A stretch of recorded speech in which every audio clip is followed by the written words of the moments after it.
ஓம் சாந்தி. 19/11/2025. இனிமையான குழந்தைகளே, நீங்கள் நினைவு என்ற தூக்கு கயிற்றில் தன்னை மாட்டிக்கொள்ள வேண்டும். நினைவின் மூலம்தான் ஆத்மாவானது உண்மையான தங்கமாக ஆகும். கேள்வி: எந்த பலம் குற்றப்பார்வையை உடனேயே மாற்றிவிடும்? ஞானம் என்ற மூன்றாவது கண்ணின் பலம் எப்பொழுது ஆத்மாவில் வந்து விடுகிறதோ அப்பொழுது குற்றப்பார்வை உடனேயே முடிவடைந்து விடுகிறது. தந்தையின் ஸ்ரீமத் என்னவென்றால், குழந்தைகளே, நீங்கள் அனைவரும் உங்களிடையே சகோதர சகோதரர்களாக இருக்கிறீர்கள்.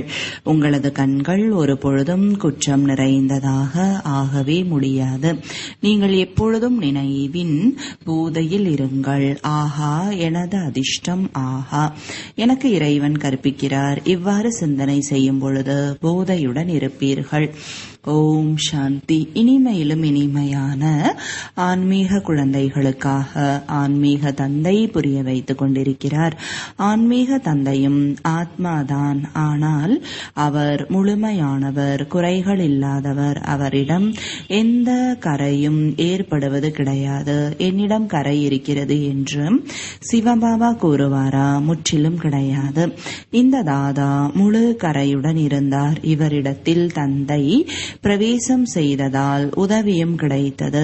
முக்கியமான விஷயம் என்னவென்றால், 5 விகாரங்களின் காரணத்தினால் ஆத்மாவில் கரை படிந்தது, அசுத்தமாக ஆகிவிட்டது. ஆக எந்த அளவிற்கு தந்தையை நினைவு செய்வீர்களோ துரு நீங்கிக் கொண்டே செல்லும். பக்தி மார்க்கத்தின் கதைகளை பல பிறவிகளாக கேட்டுக்கொண்டே வந்தீர்கள். இங்கு கூறப்படும் விஷயங்கள் முற்றிலும் தனிப்பட்டது. உங்களுக்கு இப்பொழுது ஞான கடலிடமிருந்து ஞானம் கிடைத்துக் கொண்டிருக்கிறது. உங்களது புத்தியில் லட்சியம் இருக்கிறது. மற்ற எந்த சத் சங்கங்களிலும் லட்சியம் கிடையாது. நாடகப்படி ஈஸ்வரன் சர்வவியாபி என்று கூறி என்னை நிந்தித்துக் கொண்டே இருக்கின்றனர். இது நாடகம் என்று கூட மனிதர்கள் புரிந்து கொள்வது கிடையாது. இயக்குனர் தயாரிப்பாளரும் நாடகத்திற்கு கட்டுப்பட்டு இருக்கிறார்கள். சர்வசக்திவான் என்று பாடப்பட்டாலும் அவரும் நாடகம் என்ற சக்கரத்தில் சுற்றி கொண்டிருக்கிறார் என்பதை நீங்கள் அறிவீர்கள். பாபா அவரே வந்து குழந்தைகளுக்கு புரிய வைக்கிறார். எனது ஆத்மாவில் அழிவற்ற பாகம் பதிவாகி இருக்கிறது, அதன்படி கற்பிக்கிறேன் என்று கூறுகிறார். எதையெல்லாம் கற்பிக்கின்றேனோ அவை நாடகத்தில் பதிவாகி இருக்கிறது. இப்பொழுது நீங்கள் இந்த புருஷோத்தம சங்கம யுகத்தில் புருஷோத்தமர்களாக ஆக வேண்டும். பகவானின் மகா வாக்கியம் அல்லவா? குழந்தைகளாகிய நீங்கள் முயற்சி செய்து இந்த லக்ஷ்மி நாராயணனாக ஆக வேண்டும் என்று தந்தை கூறுகிறார். நீங்கள் உலகிற்கு எஜமானர்களாக ஆக வேண்டும் என்று வேறு எந்த மனிதரும் கூற முடியாது. நாம் உலகின் எஜமானர்களாக ஆவதற்கு வந்திருக்கிறோம், நரனிலிருந்து நாராயணன் ஆவதற்காக என்பதை நீங்கள் அறிவீர்கள். பக்தி மார்க்கத்தில் பல பிறவிகளாக கதைகளை கேட்டுக்கொண்டே வந்தோம். எதையும் புரிந்து கொள்ளவில்லை. ஆனால் இப்பொழுது புரிந்து கொண்டோம். உண்மையில் இந்த லக்ஷ்மி நாராயணருடைய ராஜ்யம் சொர்க்கத்தில் இருந்தது, இப்பொழுது கிடையாது. திரிமூர்த்தி பற்றியும் குழந்தைகளுக்கு புரிய வைக்கப்பட்டிருக்கிறது. பிரம்மாவின் மூலம் ஆதி சனாதன தேவி தேவதா தர்மம் உருவாகி கொண்டிருக்கிறது. நான் கல்பகல்பமாக சங்கமயுகத்தில் வந்து குழந்தைகளாகிய உங்களுக்கு கற்பிக்கிறேன் என்று தந்தை கூறுகிறார். இது பாடசாலை அல்லவா? இங்கு குழந்தைகள் நடத்தைகளை திருத்திக் கொள்ள வேண்டும். 5 விகாரங்களை நீக்க வேண்டும். நீங்கள் தேவதைகளுக்கு முன்னால் சென்று நீங்கள் அனைத்து குணங்களும் நிறைந்தவர்கள், நாங்கள் பாவிகள் என்று கூறினீர்கள். பாரதவாசிகள்தான் தேவதைகளாக இருந்தனர். சத்தியுகத்தில் இந்த லக்ஷ்மி நாராயணன் பூஜைக்கு உரியவர்களாக இருந்தனர். பிறகு கலியுகத்தில் பூஜாரிகளாக ஆகிவிட்டனர். இப்பொழுது மீண்டும் பூஜைக்கு உரியவர்களாக ஆகிக் கொண்டிருக்கிறார்கள். பூஜைக்குரியவர்கள் சதோ பிரதான ஆத்மாக்களாக இருந்தார்கள். அவர்களது ஷரீரமும் சதோ பிரதானமாக இருந்தது. ஆத்மா எப்படியோ அப்படிதான் ஷரீரம். தங்கத்தில் கலப்ப மனப்படம் செய்கிற பொழுது அதன் மதிப்பு எவ்வளவு குறைந்து விடுகிறது. உங்களது மதிப்பு மிக உயர்வாக இருந்தது, இப்பொழுது மதிப்பு குறைந்து விட்டது. நீங்கள் பூஜைக்கு உரியவர்களாக இருந்தீர்கள், இப்பொழுது பூஜாரிகளாக ஆகிவிட்டீர்கள். இப்பொழுது எந்த அளவிற்கு தந்தையை நினைவு செய்வீர்களோ அந்த அளவிற்கு கரைகள் நீங்கும். மேலும் தந்தையின் மீது அன்பு ஏற்பட்டு கொண்டே செல்லும், மகிழ்ச்சி ஏற்படும். பாபா தெளிவாக கூறுகிறார், குழந்தைகளே, முழு நாளும் நான் எவ்வளவு நேரம் நினைவு செய்கிறேன் என்று சார்ட் வையுங்கள். நினைவு யாத்திரை என்ற வார்த்தை மிகவும் சரியானது. நினைவு செய்து செய்து கரைகள் நீங்கி நீங்கி கடைசி நிலை நல்ல நிலையாக ஆகிவிடும். அந்த வழிகாட்டிகள் யாத்திரைக்கு அழைத்து செல்கிறார்கள். இங்கு ஆத்மா சுயம் யாத்திரை செய்கிறது, தனது பரம்தாமத்திற்கு செல்ல வேண்டும். ஏனென்றால் இப்பொழுது நாடக சக்கரம் முடிவடைகிறது. இது மிகவும் அசுத்தமான உலகம் என்பதை நீங்கள் அறிவீர்கள். பரமாத்மாவை யாரும் அறிந்து கொள்ளவில்லை, அறியவும் மாட்டார்கள். அதனால்தான் விநாச காலத்தில் அன்பற்ற புத்தி என்று பாடப்பட்டிருக்கிறது. அவர்களுக்கு இந்த நரகமே சொர்க்கமாகும். அவர்களது புத்தியில் இந்த விஷயங்கள் பதிய முடியாது. குழந்தைகளாகிய நீங்கள் இந்த விஷயங்கள் அனைத்தையும் சிந்தனை செய்வதற்கு தனிமை தேவை. இங்கு மிக நல்ல ஏகாந்தம் இருக்கிறது. அதனால்தான் மதுவனத்திற்கு மகிமை இருக்கிறது. குழந்தைகளுக்கு அளவற்ற மகிழ்ச்சி ஏற்பட வேண்டும். ஜீவ ஆத்மாக்களாகிய நமக்கு பரமாத்மா கற்பித்துக் கொண்டு இருக்கிறார். கல்பத்திற்கு முன்பும் இவ்வாறு கற்பித்திருந்தார். கிருஷ்ணருக்கான விஷயம் கிடையாது. அவர் சிறு குழந்தை, அவர் ஆத்மா, இவர் பரமாத்மா ஆவார். முதல் நம்பரில் வந்த ஸ்ரீ கிருஷ்ணரின் ஆத்மா பிறகு கடைசி நம்பரில் வந்துவிட்டது. ஆக பெயரும் மாறிவிட்டது. பல பிறவிகளின் கடைசி பிறவியின் பெயரும் மாறிவிடும் அல்லவா? இவர் தாதா லேக்ராஜ் என்று கூறுகிறார். இதுதான் பல பிறவிகளின் கடைசி பிறவி. நான் இவரிடத்தில் பிரவேசம் செய்து உங்களுக்கு ராஜயோகத்தை கற்பித்துக் கொண்டிருக்கிறேன் என்று கூறுகிறார். தந்தை யார் ஷரீரத்திலாவது வருவார் அல்லவா?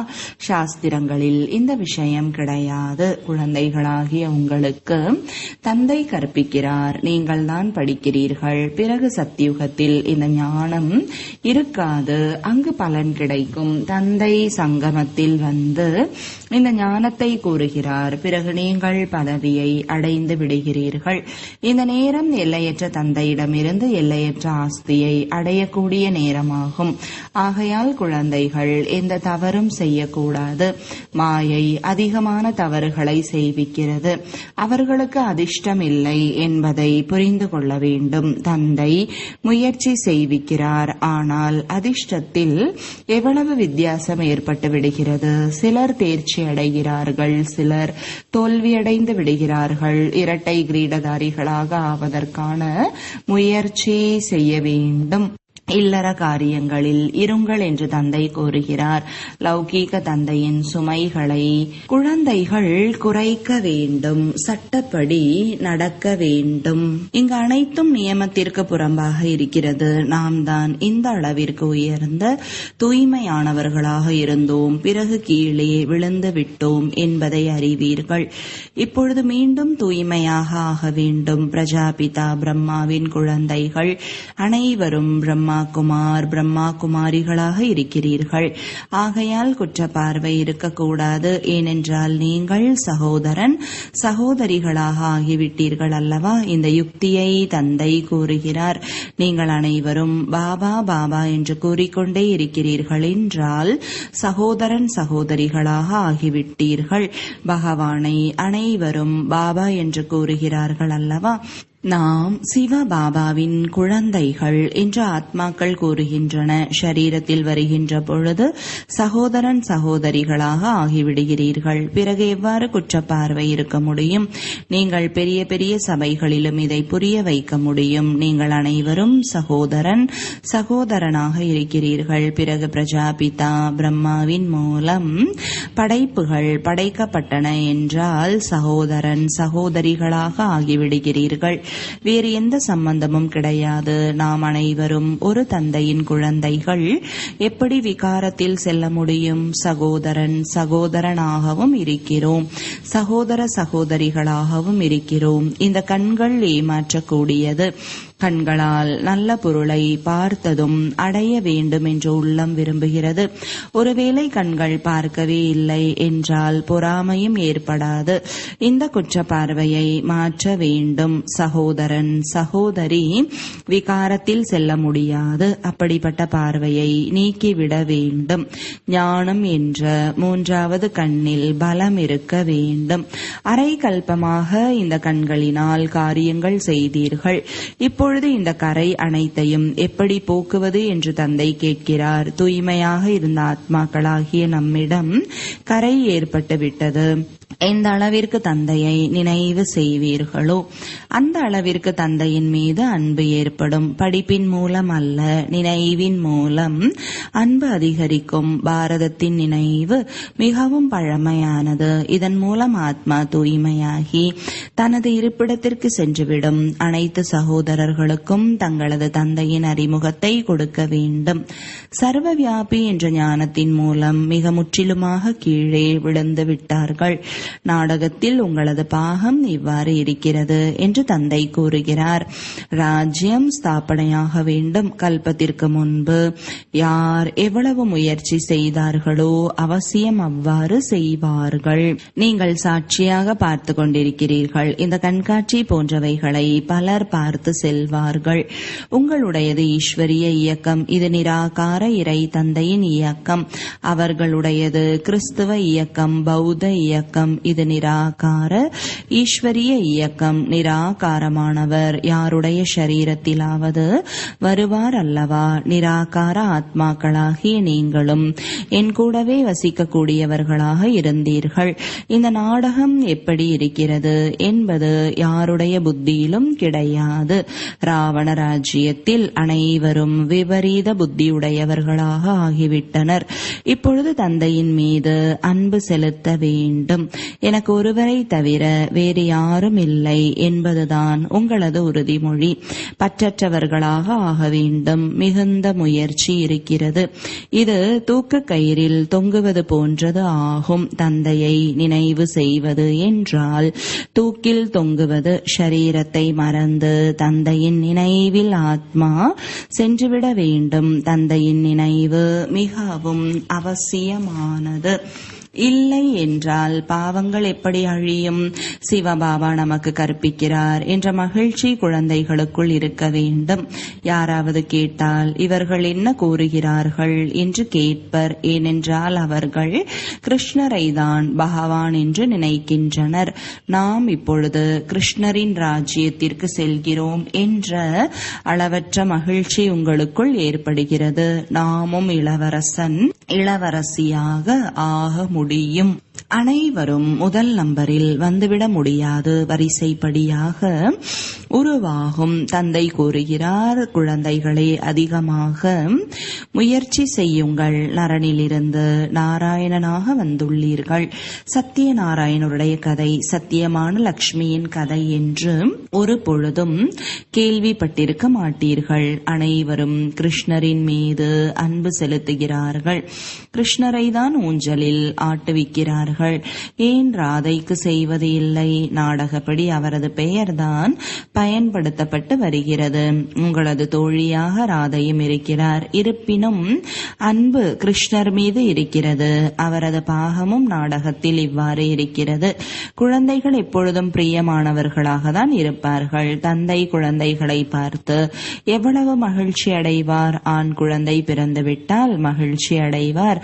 பெண் குழந்தை பிறந்துவிட்டால் வருத்தப்பட்டு கொண்டு இருப்பார். சிலர் கொலையும் செய்து விடுகிறார்கள். ராவண ராஜ்யத்தில் நடத்தைகளில் எவ்வளவு மாற்றம் ஏற்பட்டு விடுகிறது. நீங்கள் அனைத்து குணங்களும் நிறைந்தவர்கள் என்று பாடப்படுகிறீர்கள். நாம் குணங்கள் இல்லாதவர்கள் இப்பொழுது மீண்டும் குணம் நிறைந்தவர்களாக ஆகுகிறோம் என்று தந்தை கூறுகிறார். நாம் பலமுறை இந்த உலகின் எஜமானர்களாக ஆகியிருக்கிறோம். இப்பொழுது மீண்டும் ஆக வேண்டும். குழந்தைகளுக்கு அளவற்ற அளவற்ற மகிழ்ச்சி இருக்க வேண்டும். ஆஹா, சிவபாபா எனக்கு படிப்பு சொல்லித் தருகிறார், அமர்ந்து சிந்தனை செய்யுங்கள், பகவான் எனக்கு கற்பிக்கிறார், எனது அதிர்ஷ்டமே அதிர்ஷ்டம். எவ்வாறு சிந்தனை செய்து போதையில் மூழ்கிவிட வேண்டும். ஆஹா, அதிர்ஷ்டசாலி, எல்லையற்ற தந்தை எனக்கு கிடைத்து விட்டார். நாம் பாபாவை மட்டுமே நினைவு செய்ய வேண்டும். நான் தூய்மையை கடைபிடிக்கிறேன், இவ்வாறு ஆகிறேன், தெய்வீக குணங்களை தாரணை செய்கிறேன். இதுவும் மன்மனா பவ அல்லவா? பாபா என்னை இவ்வாறு ஆக்குகிறார். இது நடைமுறையில் அனுபவம் செய்ய வேண்டிய விஷயம். தந்தை இனிமையிலும் இனிமையான குழந்தைகளுக்கு வழிமுறைகளை கூறுகிறார். சார்ட் எழுதுங்கள், ஏகாந்தத்தில் அமர்ந்து தனக்குள் உரையாடல் செய்யுங்கள், பேட்ஜை அணைத்துக் கொள்ள வேண்டும். பகவானின் ஸ்ரீமத் படி நான் இவ்வாறு ஆகிக் கொண்டிருக்கிறேன். இந்த பேட்ஜை பார்த்து அவர் மீது அன்பு செலுத்திக் கொண்டே இருங்கள். பாபாவின் நினைவின் மூலம் நான் இவ்வாறு ஆகிறேன். பாபா, இது உங்களுடைய அதிசயம். பாபா, நீங்கள் எங்களை உலகின் எஜமானர்களாக ஆக்குகிறீர்கள் என்பது எங்களுக்கு முன்பு தெரியாது.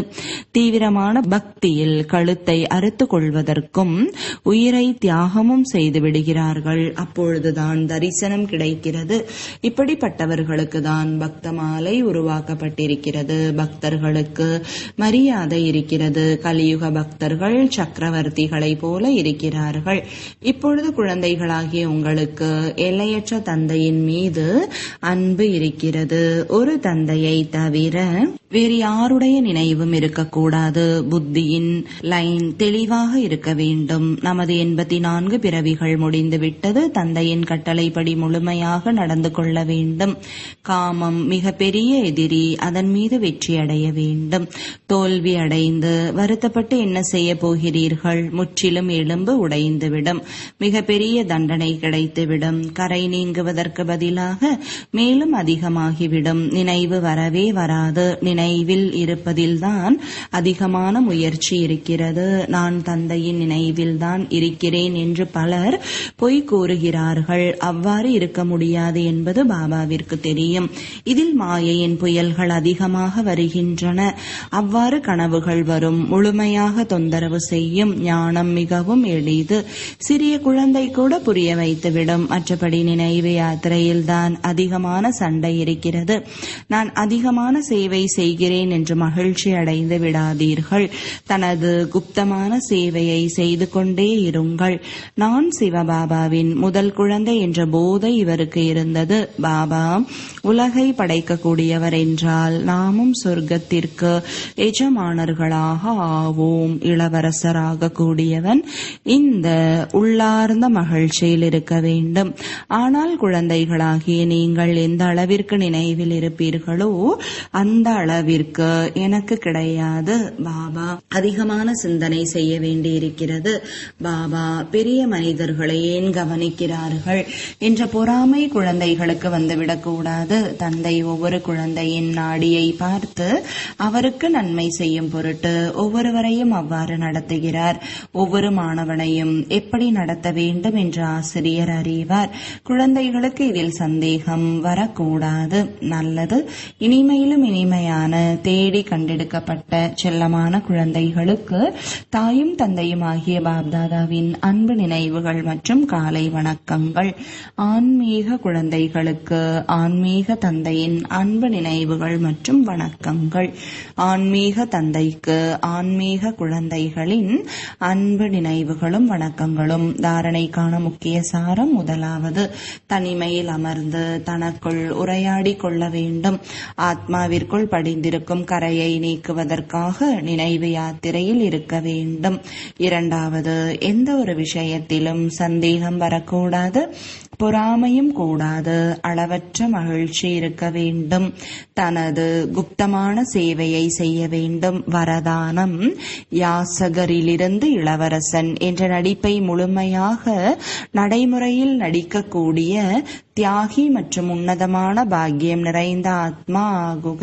விளக்கம்: எப்படி வருங்காலத்தில் உலக மகாராஜன் வள்ளலாக இருப்பீர்களோ அதுபோல இப்போதிருந்தே வள்ளல் தன்மையின் சுபாவத்தை வெளிப்படுத்துங்கள்.